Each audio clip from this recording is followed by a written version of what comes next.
One morning Matt and Emily's life turned upside down when their mutual friend Chuck gets killed on their doorstep. He knocked on their door after 15 years of no contact because a video of their fight from last night was uploaded on internet which exposed them as alive not dead. They were CIA agents and were presumed dead after a plane crash. Chuck told them CIA will soon arrest them if they don't leave this place, and all of a sudden he gets shot. Short after his death, some mercenaries held captive of their children. Hey guys, this is Netflix Recaps and you are watching Back in Action. Let's get into it. All this started 15 years ago when CIA agents Matt and Emily prepare for an upcoming mission to retrieve an important key that have access to most powerful weapon S that can kill millions of people. The two have been secretly seeing each other and Emily has recently become pregnant but hasn't told Matt yet. Two are to infiltrate the birthday party of the young son of Balthazar Gore, a major European arms dealer and the terrorist leader of Folka. The mission is being oversaw by Chuck, another CIA agent, and their mutual friend. Chuck sees them holding hands and asks if they are sleeping together, which they denied. They seize their target and before approaching him, Emily sprays her hand with chemical to successfully retrieves Balthazar's fingerprint and a sample of his voice. Then they go to his room and the two use it to break into his safe and steal the key. The key is an industrial control systems device that can control any electronic system, including nuclear reactors. Shortly after taking possession of the key, an alarm is set off and Emily and Matt starts fighting guards manges their way out of the Gore's estate. Chuck told them to go airport because they are provided a plane by MI6 and their contact Baron, who Emily had a previous fling with. While on the plane trip home, Emily reveals her pregnancy to Matt, who is joyful and wants to be with Emily. All of a sudden Emily starts vomiting and goes to bathroom, which is out of order, and the flight is 11 hours long. The two spies become suspicious after the flight steward Dylan informs them that the bathroom is out of order. However,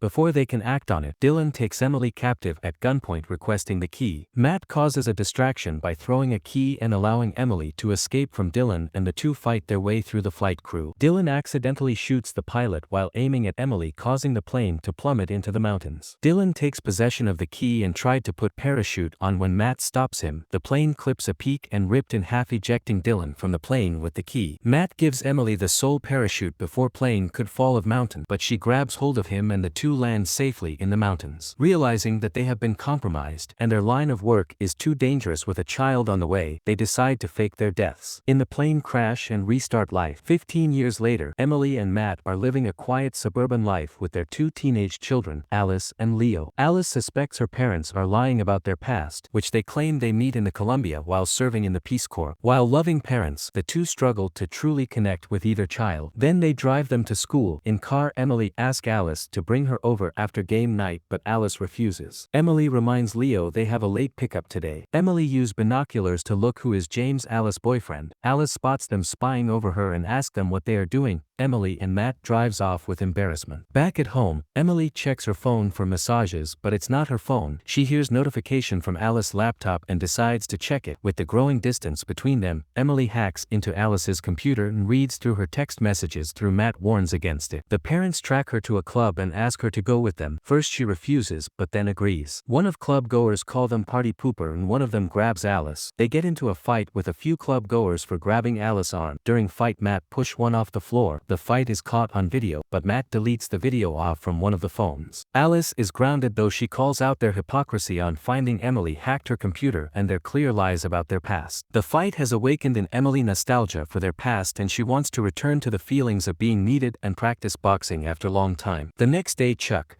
their former supervisor at the CIA, arrives at their house revealing he found them through a posted video of them fighting. He warns them that they are still in danger. The key was never found in the wreckage and the Belarusians, who were behind the attack, are still seeking them. He also mentions that Baron double-crossed them and was working with the Belarusians. Chuck tells them they must go into hiding as even the CIA would arrest them if they were found. They start to refuse, but Chuck is then shot and killed, and a group of mercenaries begin firing on the house. The two used one car as bait and are able to flee the house and the attackers. In car chase, Matt puts mints in Diet Coke bottle and throw in mercenaries' car, which made them crash into van short after they reached their children's school to grab them. Alice and Leo question them where they they are going and Emily tells them they are going to England to visit their grandmother. Alice and Leo are shocked because Emily told them she was dead. After clearing security check at airport, Emily manages to steal car from parking and told Alice and Leo it's rental car. Unbeknownst to them, one man recognized them and informed Gore they are in England. Meanwhile, Baron gets security alert of Emily in England and checks their profile. Baron told his secretary to focus on children because they are easy to find. In car, Emily takes Alice's phone and broke the SIM so no one can find them. While stopping for breakfast and gas, Alice and Leo discover that they have fake identities on their passports. Leo takes the opportunity to look it online and Gore finds their location and informs Baron of their location. Meanwhile, Matt admits that he took the key before the plane crash, hiding it at Emily's estranged mother's home as an insurance policy in case their cover was ever broken. Matt and Emily are ambushed by a group of Folka mercenaries while fueling up. Matt lights gas nozzle with lighter to scare mercenaries. Emily is attacked by a female mercenary, though they easily dispatch the attackers, but the children are shocked. They can't process what's happening. The four flee the station but are spotted by Baron, who gives chase in his own car and the two cars get into a chase. Matt sees a truck carrying steel pipes. He shot a truck tire to block the road so they can lose their tail. After escaping, Matt and Emily come clean about their true identities. Baron continues his search for the family while Deputy Wendy starts to become suspicious of Baron's obsession with Emily and the sources of his information. The family arrives at Emily's mother's house and the kids are surprised to find her living on a large, lavish estate. Emily's mother, Ginny Curtis, is a well-known and renowned former MI6 agent. She lives there with her lover and protege, Nigel. Meanwhile, Baron uses property records to track the family to Ginny's estate. Matt and Emily tell Ginny about the key and Ginny and Emily argue over Ginny's absence and lack of love and support while Emily was a child. While Ginny criticizes Emily for giving up her career for her family and Alice still is rebelling and hateful towards Emily. Alice overhears this conversation. Matt and Emily go to find the key while Alice spends time with Ginny and Leo with Nigel. After retrieving the key, Matt and Emily notice a helicopter on the lawn and find Ginny and Nigel tied up. They free them before finding the children held captive surrounded by mercenaries. Emily calls for Baron to reveal himself to negotiate, but instead Chuck reveals himself as betrayer. He faked his death and followed Matt and Emily knowing they'd led him to the key. He also reveals that Baron is clean and has been tracking Folka, not working with them. After the key was lost and Matt and Emily were presumed dead, Chuck was fired from the CIA and lost everything. He is now seeking money and revenge. Matt gives Chuck the key, who then takes Alice and Leo hostage until he can sell the key, promising to return them in one day. Looking through security footage to find any information about the helicopter, Matt notices Leo signaling that he still has his thumb ring on that tracks his health data. The group uses that to track Leo to a black tie gala being held at the Tate Modern venue. Chuck speaks with potential buyers, though Gore is not able to attend and sends some of his mercenaries to take it. Chuck's associate Daphne demonstrates the power of the key by completely shutting down the power grid of London. He then has Daphne take control of the Thames River Dam, opening it and potentially flooding London. Emily and Matt recognize that if Chuck is demoing the key is going to be doing it with the best view. They fight their way up to the penthouse suite where the bidding is taking place. Chuck sells the key for $250 million while Emily and Matt are stopped by Baron, who chooses not to arrest them after determining they were not here to sell the key and acknowledging they thought he was a double agent. Baron and Wendy fight Chuck's guards while Matt and Emily chase after Chuck. Matt and Emily continue the chase but are stopped by Gore's mercenaries. However, Ginny has taken up a sniper's position atop the Tate Modern, which forces the mercenaries to let the two leave. Matt and Emily continue the chase using Gore's men's motorbikes. Baron and Wendy work to close the Thames Dam. Nigel, who is waiting in a van parked in an alley, notices Daphne sneakily getting into a hidden van with a computer and bag. He crashes into the van, knocking Daphne unconscious, and retrieves the key. Nigel tells Ginny, who informs Matt and Emily, who are on a boat in the river chasing Chuck. Nigel races to close the dam while Emily and Matt catch up to Chuck's boat and begin to fight off his mercenaries with help from Leo. Nigel is able to get the dam closed before Chuck's boat is able to reach the barrier. Matt, Emily, Leo, and Alice jump off the boat shortly before it crashes into the now raised barrier, killing Chuck. Emily reconciles with Alice and then with Ginny while Matt tells Leo how impressed he is with Leo's quick thinking during his captivity. A few weeks later, Matt is coaching Alice's soccer team while Emily, Leo, Ginny,